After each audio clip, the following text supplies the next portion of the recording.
Hi guys, so we are back live at Sigma event. So as you know, we have all the three verticals under one roof this year, and we have the blockchain industry, the tech industry, the gaming industry, and the affiliate Grand Slam, which is the AGS. And here with me today is Fabian. He is the CEO of ebot7, and he's gonna be telling us about his company. Hi Fabian.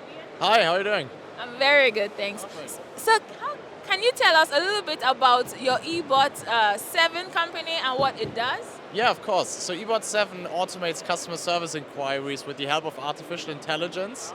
And we're working with around 100 brands around Europe, helping them to make customer service more efficient. And it's a plug-and-play solution, so you don't need to code anything, so anyone can use it. Beautiful. And can you tell us about this conversational flagship AI platform that you have? Yeah, of course. So the way it works is if you have a contact center, so if you get customer service inquiries from your customers and they have questions, back in the day they were only able to call you, but now what we do is we help our clients to implement on channels like WhatsApp, Facebook, web chat, and then human agents can answer these requests, but when you activate the artificial intelligence, the system automates these requests, right? So in the gambling industry, there's a lot of questions regarding, how can I get my money? How can I deposit money? How can I get identified? And these are all requests that are very recurring and shouldn't be answered by a human, but can be done with AI, so the machine. And what are some of the standout key features that you have with this ebot? Yeah, so I think one of the most important ones is plug and play, and it's no code, so you can actually implement this without needing any technical skills, which is quite nice, right? We have a hybrid model, which means that if you work with a human agent, the AI works alongside and learns from the human agent, so there's no manual training needed, and it's very easy to use. So that's something we've done from the beginning of the company. You can design very complex processes in a very easy way, and I think that's pretty cool. And do you specifically focus on the gaming industry, or do you have other? We do have a lot of customers in the gaming industry. So for example, one is the biggest Austrian lottery company, so they all belong together. So we're working with them as a client. But we also have other industry from the financial sector, from the insurance sector, so you can really use it anywhere where there's customer service. This is a growing business sector in this industry where people use e-bots to answer questions. Now, what makes yours different from your competitors? Yeah, so I think one main feature is, as I mentioned, the plug and play. So it's super easy to use. You don't need a big team to operate it. Another thing is our algorithm. So we build everything in-house and pre-trained it with like thousands and millions of support tickets from the history, which makes it outstanding specifically for the customer service sector. And then we have this hybrid agent plus AI model, which trains during the operational use, so there's no manual training needed. And I want to ask you, sometimes people think of AI, they're a bit worried. What are some of the misconceptions do people have in this? So that's a very good point, actually. I think one of the biggest misconceptions is that AI will kind of get rid of every job and so on and so forth. So that's why people get scared when they implement AI technologies. And I think how people should see AI is rather like a support mechanism they have, so they can focus on more meaningful conversations while the AI automates repetitive stuff, because that's also kind of annoying for customer service agent and teams. And I think another thing is, all of this AI will kind of kill humanity because it can do rocket ships and weapon systems. And I think, that's also not really true.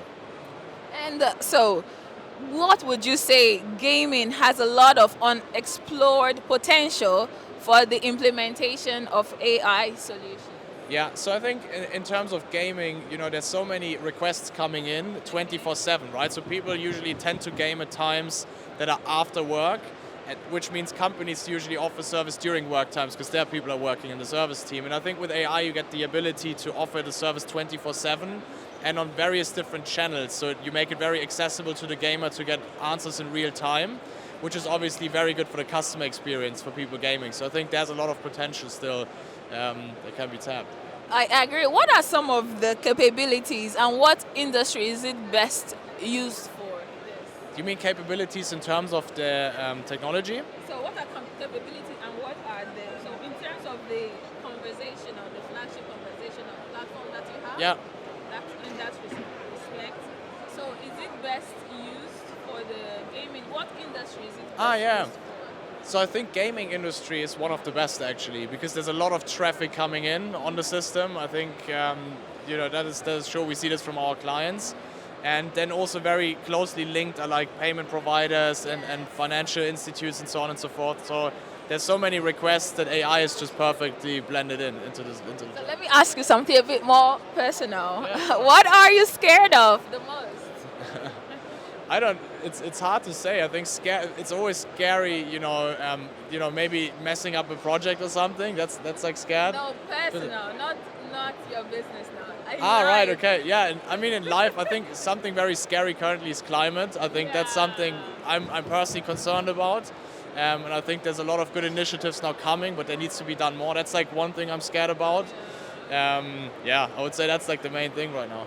When you were young, what kind of games did you play? What's your favorite? Right. So I wasn't playing poker or anything because you need to be overage. But I was playing a lot of PlayStation, like Grand Theft Auto, this kind of stuff, right, as young kids do. So I think there's a lot of games when you see them now, you get this nostalgia of saying, wow, this. Yeah, so that's all. But the last question I'm going to ask you is, so how does it feel to be back to live events after the pandemic? I don't know if the pandemic is gone so far, but this is our first, because last year we had to skip live events. We couldn't hold live events. So this is our first event since the pandemic hit. So how does it feel to be able to get to face-to-face, see people's expression, cut Zoom meetings?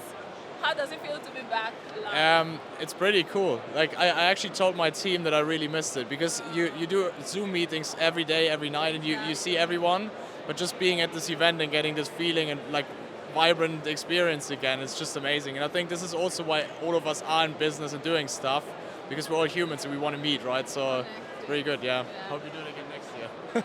Exactly, I'm hoping so as well. So that's it for our interview. It was lovely having you talking about your company. And thank you very much. I hope to see you next year. And hopefully this pandemic is a thing of the past. We don't get to, hear about it again. And that's it from us. We'll be seeing you in our next episode, and stay tuned.